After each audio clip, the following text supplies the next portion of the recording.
We've looked at a couple of women. We've looked at Sarah, and we have looked at Rebecca. What we see in common in both of them is a strong degree of faith. A strong sense also of things that needed to be done when they needed to be done. They may not have been done the way they ought to have been done, and they may have actually cut across their faith, but they were women of action. They were women who were busy. They were workers. They weren't the kind of individuals who stood off to the side and who weren't involved. Last night we talked about the different generations, all of the different struggles and challenges that they have had and will continue to have. We talked about also the weaknesses, the frailties, the challenges that seem to be characteristic of each of the generations. But you know, in any ecclesia, every one of the generations supplies something that is quite special. Sometimes ecclesias need the baby boomers to give the drive, the vigor, and the forward momentum that comes from the baby boomers. Sometimes, in times of trouble, in times of conflict, ecclesias need that special gift that the Generation X brothers and sisters have to bring peace and to calm the troubled waters of the ecclesia. There are times when the innovation, the imagination, the freshness, the vigor, the youth, the new thinking of Gen Y and Gen Z adds something special to the ecclesia so that it rethinks anew what it's doing and why it does what it does. And so that it has the chance to leverage things which it may not have thought of using prior. Technology, different ways of approaching the public outside, and ways also of bringing new life and vigor to what we do internally. So every one of the generations brings something into the equation for ecclesial life that works. There are times when the weaknesses that characterize one generation will irk another generation.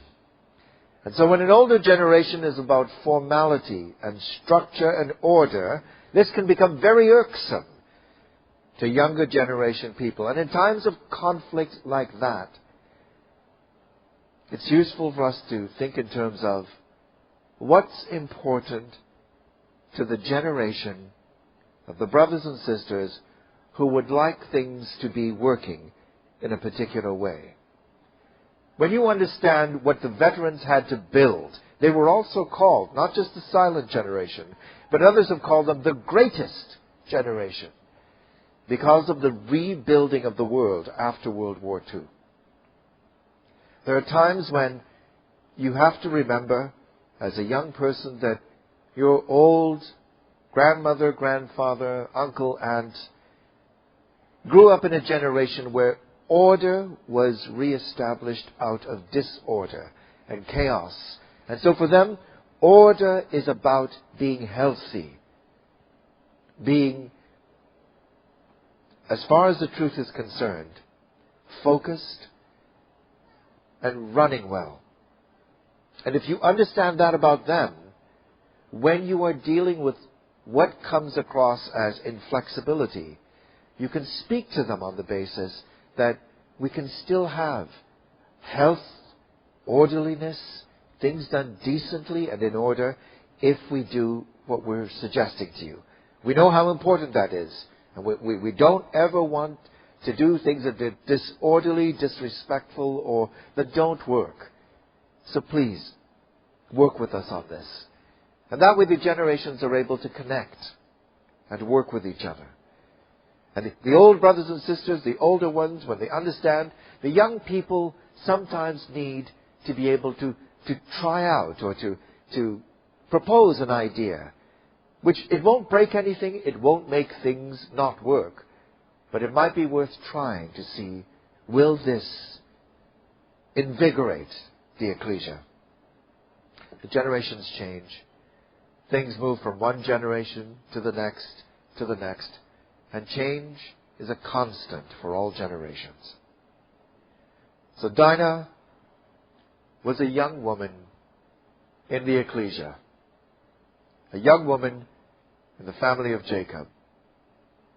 She was the only girl, or at least the only one we hear about, the only daughter of Jacob. You can imagine that in the midst of this family, with all these brothers, and her father, and a battalion of servants, she would be like a princess in the midst of everyone. The likelihood is she might have been spoilt. If you had just one girl in all of that, just imagine how you would treat her. She'd be quite special. And to Mother Leah,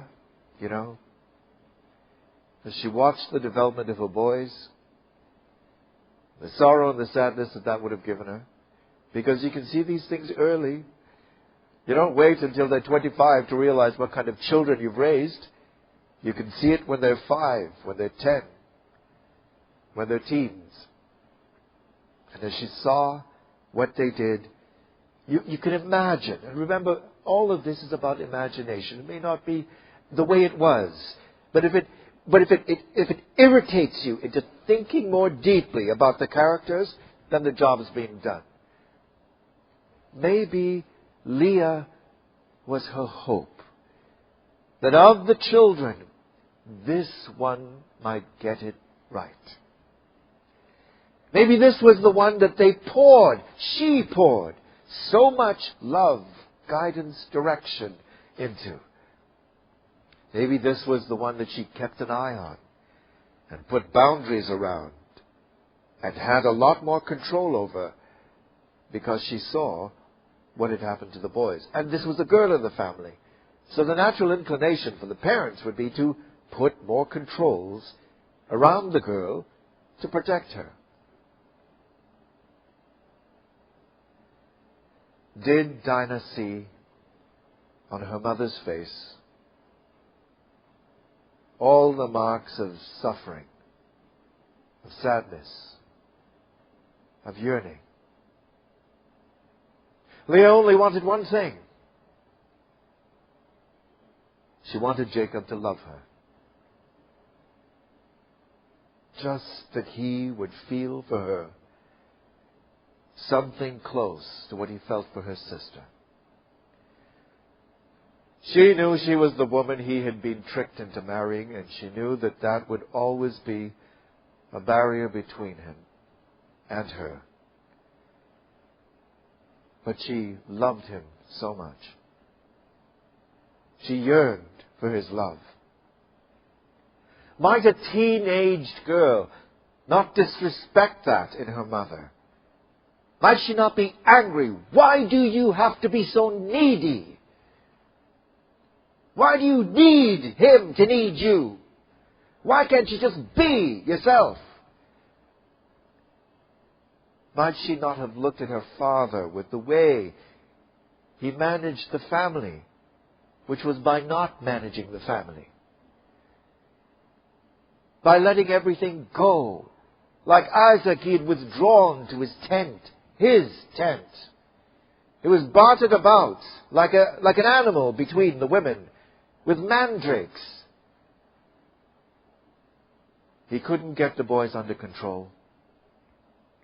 And he threw himself into his work to the extent that he might have just exhausted himself in the field, so that when he came back to his tent, he just went to sleep, ate, went to sleep, and tuned out the family. When Dinah looked at her father, what did she think? That's the kind of man you are yearning for? You're dying for his love? He's not even a man. What kind of man is my dad? He's not in control of anything. Look at the way the boys behave. And he doesn't do anything. He doesn't say anything. Is it possible that Dinah, had in her some of the strong will, the iron, the steel that Sarah had in her, that Rebecca had in her? Sharing the same bloodline, the same strands of DNA that could be found in her grandmother and her great-grandmother. And with a girl with a strength of will that she might have had, that she had inherited, that was in her naturally, and with the perceptiveness that the women in this family clearly had, the depth of insight into people and what motivates them, what triggers their behaviors, the way they are. Just think about Rebecca and how she managed that situation in the deception of Isaac. She knew him so well, and she knew her son. If Dinah had that kind of depth of perception, how would she see the ecclesia? What did it look like to her? To you and me, thousands of years after reading this story, it's where God is preserving His truth. In the midst of all the families of the earth, it's in this one crazy, dysfunctional, ineffective, not really working well family that He was preserving His truth. What did Dinah see when she looked out across her family? She saw 4 sets of families. 2 wives, 2 servants. She saw the boys continually beating each other up in order to establish who was greater and who was lesser. She saw the violence that seems to have developed in her own brothers, her flesh and blood brothers. She saw an ineffective father, and she saw an ineffective mother. And when she looked at all that, might she not have thought to herself, there's no love in this place. These people say they believe something about the future and what we're going to become, and look at the way they treat each other. How could I even think that these people have the truth? There are young people that sometimes look at us as mums and dads, and that's what they think about us. They look at our ecclesias and all the warring and fighting that we all fall prey to, and they ask the same questions. Is it any wonder that it starts by saying, Dinah, the daughter of Leah, which she bare unto Jacob, went out to see the daughters of the land. You know, for a girl in a family that moved back and forth all over the place, was continually sojourning, what might she yearn for? A life where you were just in one place. One place. Securely in one place for the rest of your life. When you're continually on the move, that's what you yearn for. She looked out at the world. She could see in the interactions of the world with Abraham, with Jacob and his family, what the men looked like, what the young men looked like. She saw the way that they interacted.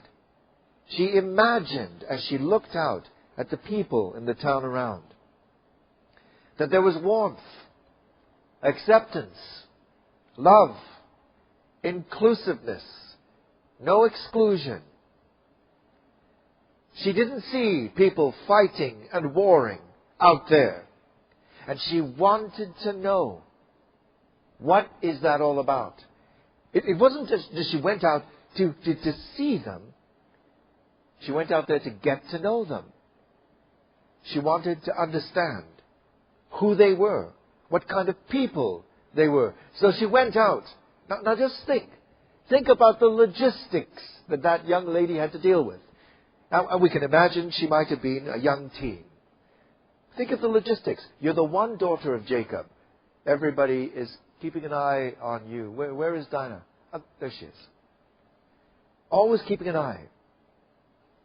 And so she had to know What was the routine of the servants? When would there be a break in activity so she could dart out of the encampment with nobody seeing her and out the door? And if you've got teenagers, you know exactly what I'm talking about. All right?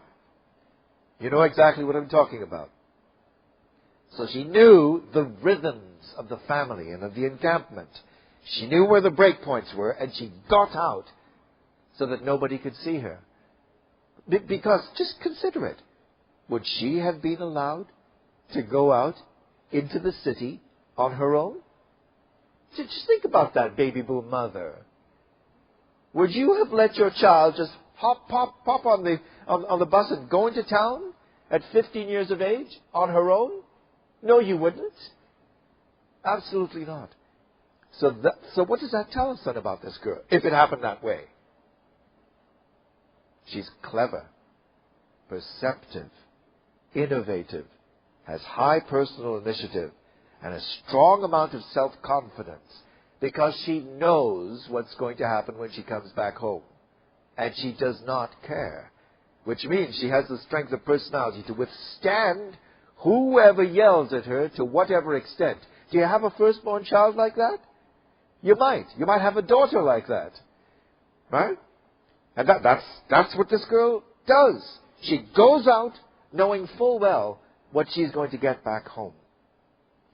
But just like Sarah in the matter of Hagar, and just like Rebekah ultimately in the matter of Isaac from the blessings, she didn't fully calculate or understand the risks. She had what all young people have, which is the sense of omniscience, knowing everything. The knowledge that their parents could not possibly have. And she knew that she'd be all right and she would take care of things and she'd take care of herself. Now, the next part of the story doesn't talk about her speaking with the young girls and what they said to her and what she said to them. Look at what it says. When Shechem, the son of Hamor the Hivite, prince of the country, saw her, he took her, he lay with her, he defiled her. And his soul clave unto Dinah, the daughter of Jacob, and he loved the damsel, and spake kindly unto the damsel.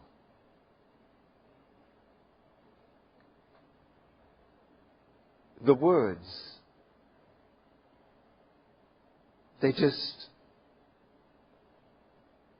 they hurt to read. She went into the city.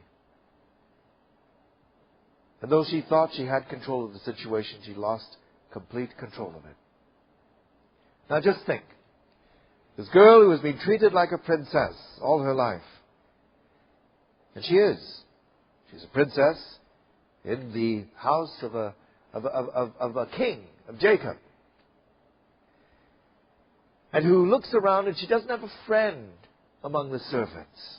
All the little girls she plays with, she always feels that there's a distance between her and them. She's different to them.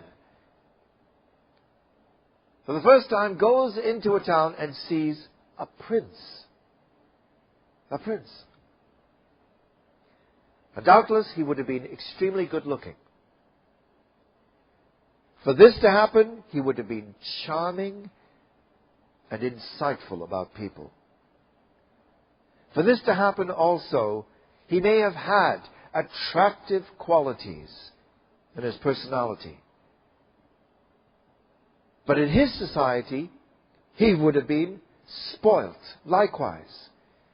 And in a society, in the world, where the standards of behavior and of morality would have been way below anything Jacob would have talked about with his family. Shechem just did what's done in the world, in the order that it's done in. And look at the order. He took her, lay with her, defiled her, and then he falls in love with her. You just think about the order of those things. The whole thing is is topsy-turvy, isn't it? He doesn't fall in love with her and then do the right thing with her family and then move to the final act, the behavior, the thing that was done, that's described. That comes first. And in the world in which we are living in today, that seems to be the way things work. The last thing that people say to each other is, I love you. People jump into intimate relationships with each other with no commitment. And then they see how they like each other. How is this going? Well, maybe we'll stay together a bit. But there still isn't the I love you. And there's no commitment. There's no marriage. And then these things progress and progress. And then after a while, they say I love you. And then a long while after that, let's get married. And they build their prenuptial agreement. So they write out the death certificate for their marriage. And it's signed the day that they are married. That's what it is. If/when we are divorced, this is what we're going to each get. So Shechem was just doing what young men in this world do. And I'm sad to say, brothers and sisters, I'm very sad to have to say this. Young men in the truth sometimes too.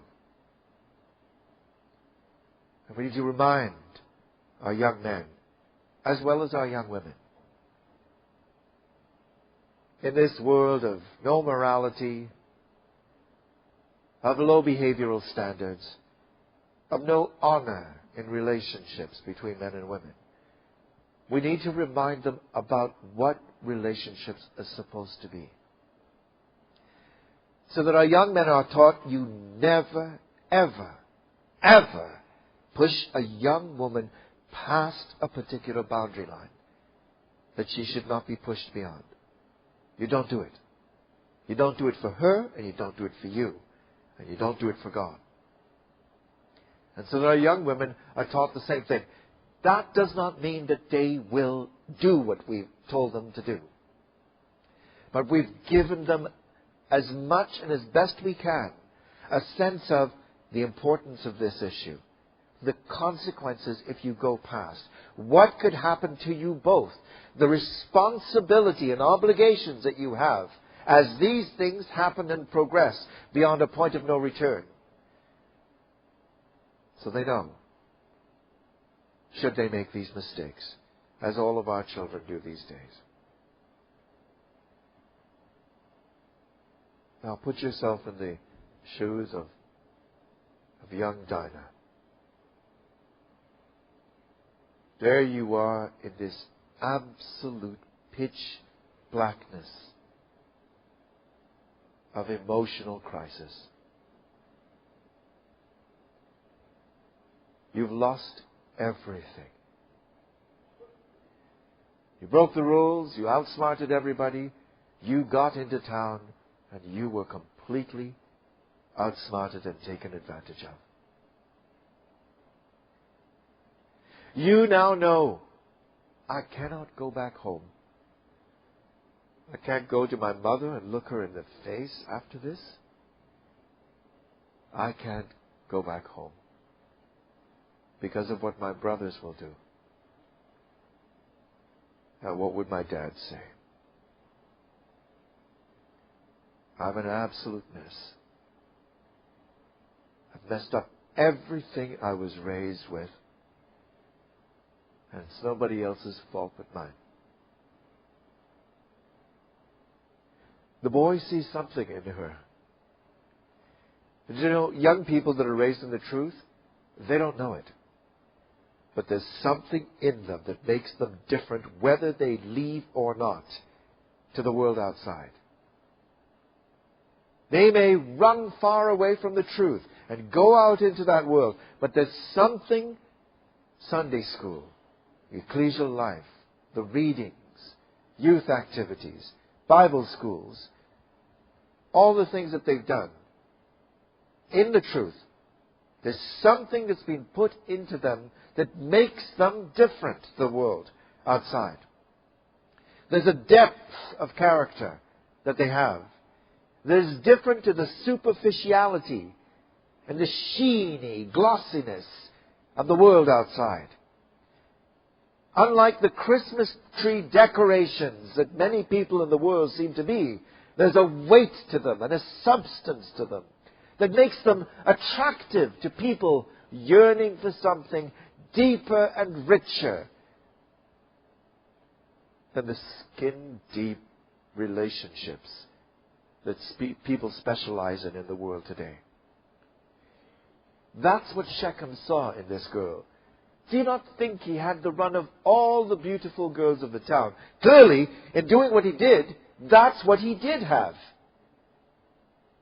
That's what he was used to. He could have any girl he wanted, anytime, anywhere. And it didn't matter whose daughter she was, because he was entitled to that. But he saw in Dinah something he had never, ever seen in a girl before. This was a woman of substance. Yes, she was conflicted. She was immature. There was all of the anger that would be put into the heart of a child, seeing ineffective parents and things wrong and broken in the family that were not addressed. There'd be all that in her, but something else would be in her, apart from her beauty. Something in her character that was deep and rich. And he wanted that. He wanted that enough that he was prepared to tune out all the potential marriages he could have had in that town so that he could unite his life with this young girl's. He could see that he had broken something in her. He had hurt her. He had wounded her. He was confused. He wasn't used to this kind of reaction. He'd had girls fight him off before, but that was just them doing what they did. And he would have what he wanted, and things would be okay somehow. But he knew he had broken something, and he felt deep pangs in his conscience as he watched her weep. As he watched the grief, he'd never seen grief like that in someone before. Ever. In no girl he'd ever been with.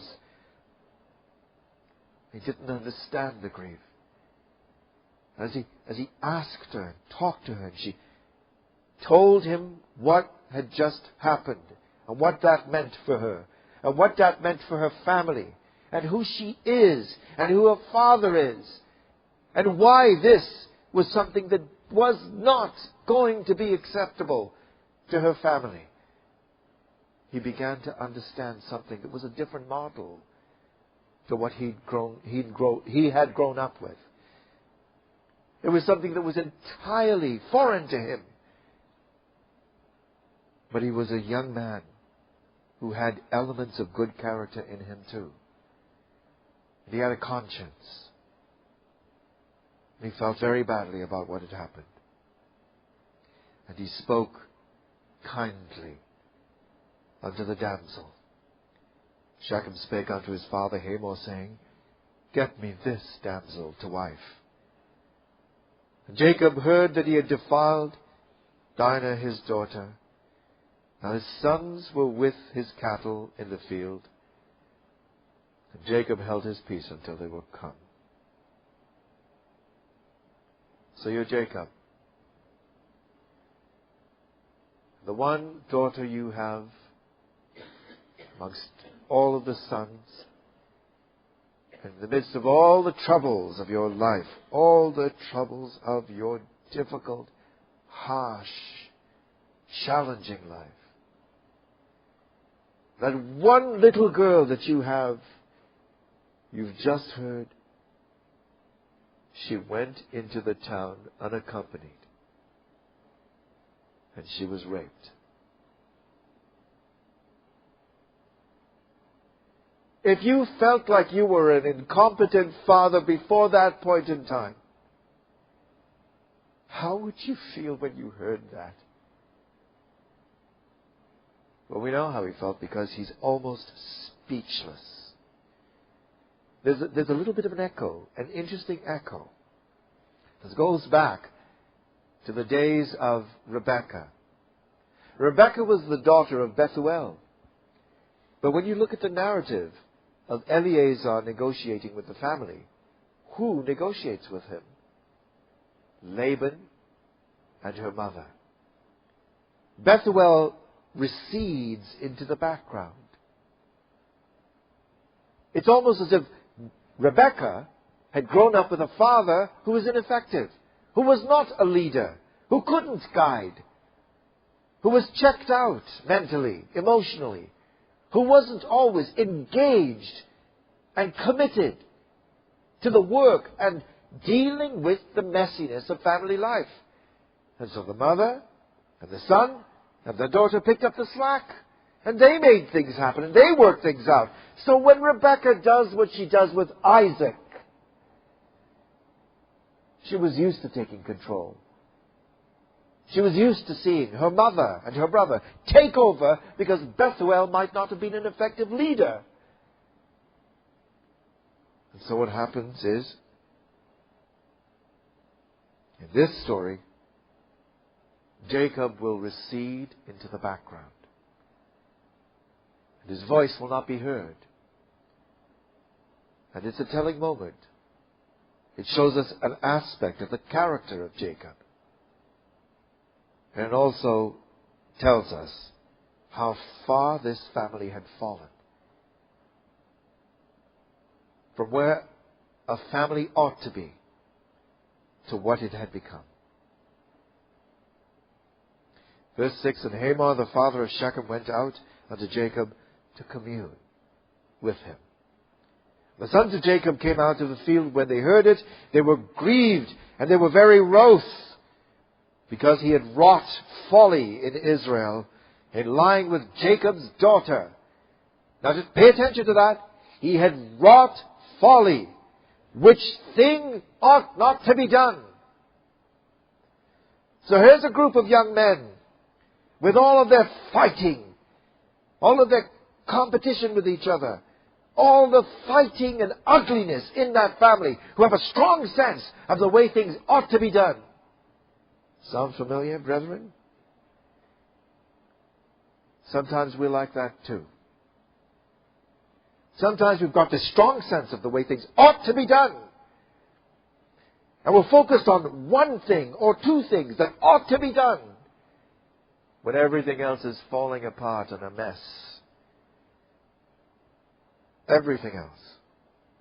So these young men, suddenly they're all about what ought to be done, the right things to do, and the things that should not be done, that are inappropriate, that are immoral. This ought not to be done.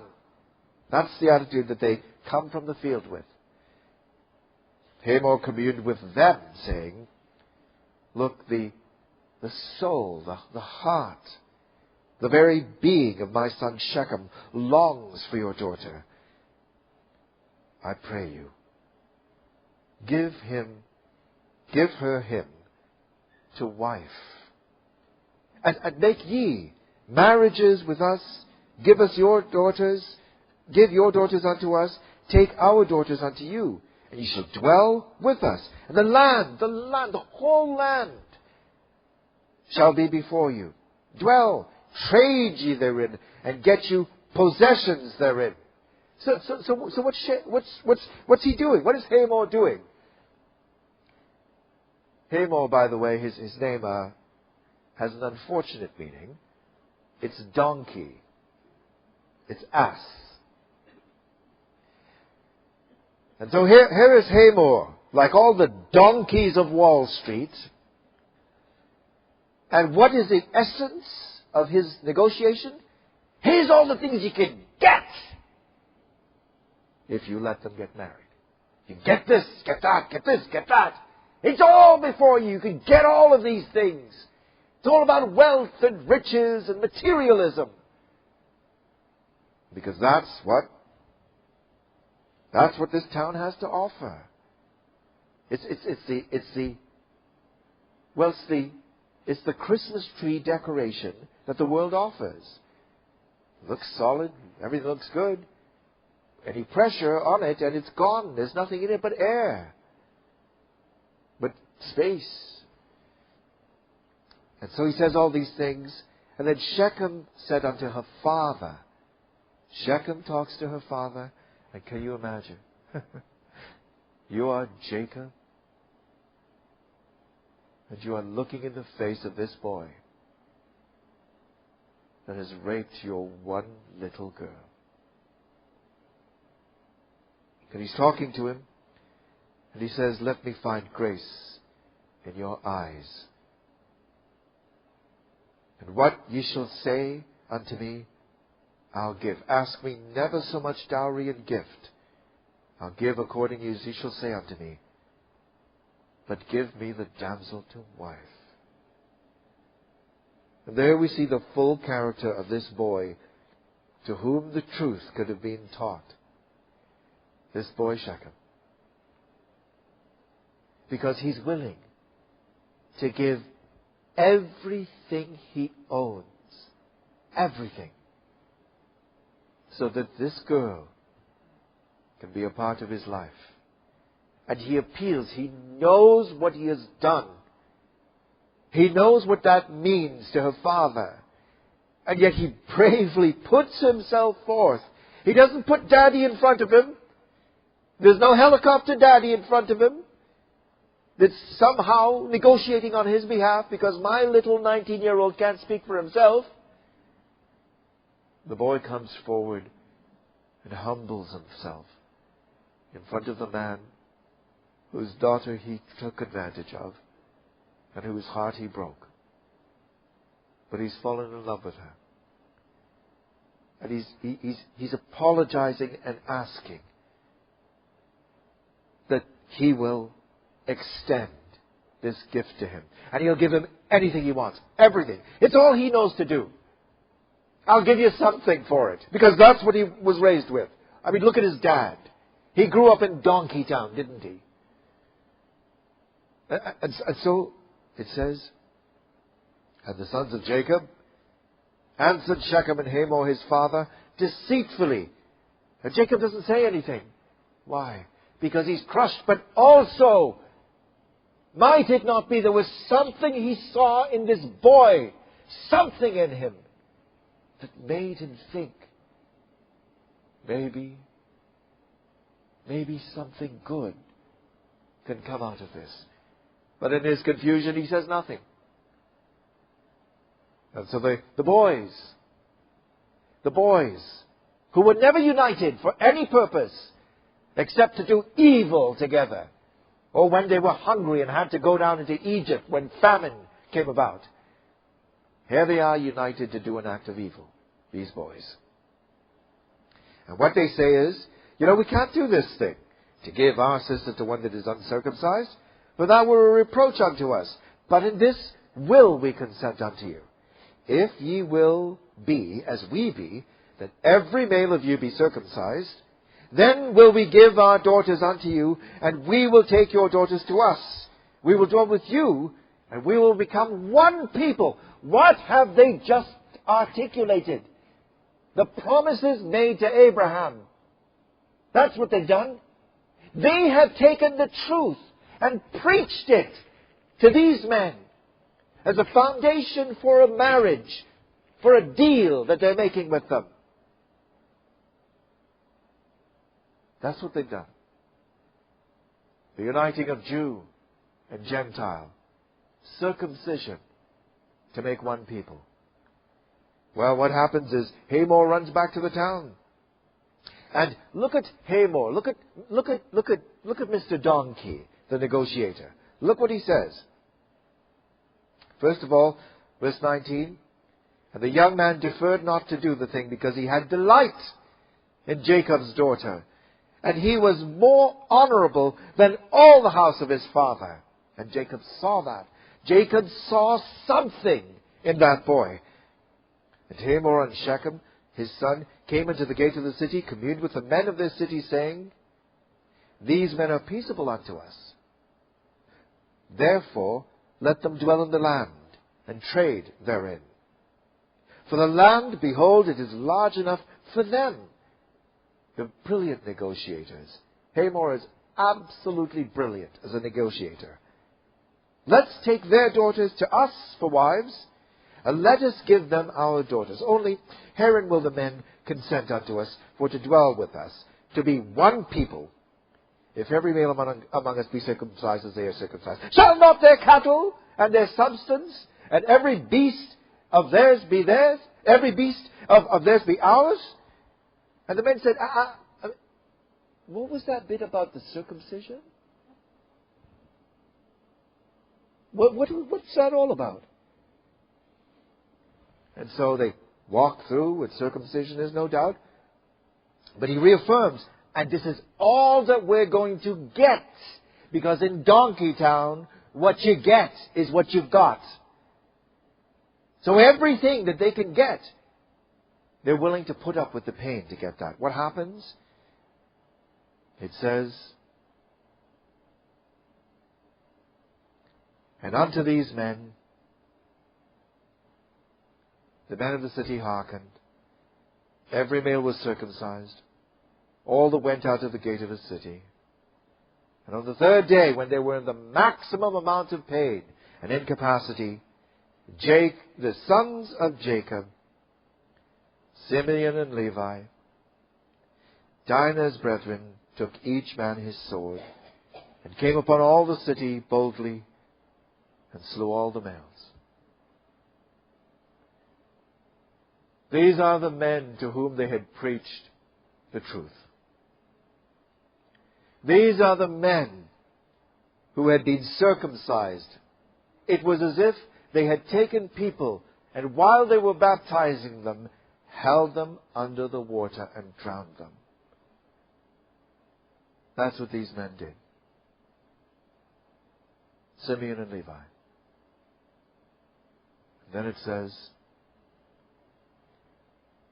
and they slew Hamor, and Shechem his son, with the edge of the sword, and took Dinah out of Shechem's house, and went out.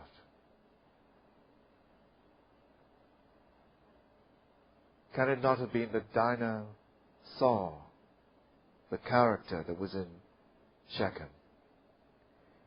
Can it not have been that she would have thought of the promises and the fact that Jew and Gentile would be one people one day? Can it not have been that she thought, I can teach him the truth. He'll become a brother. It will all work out. Somehow it will work out. And when her brother came in with that sword and put it into the man that she had started to love, and when he grabbed her by the shoulder and shoved her in front of him and said, get out of here, and muttered the foul and filthy words that he might have muttered about his own sister, what would have been in her mind?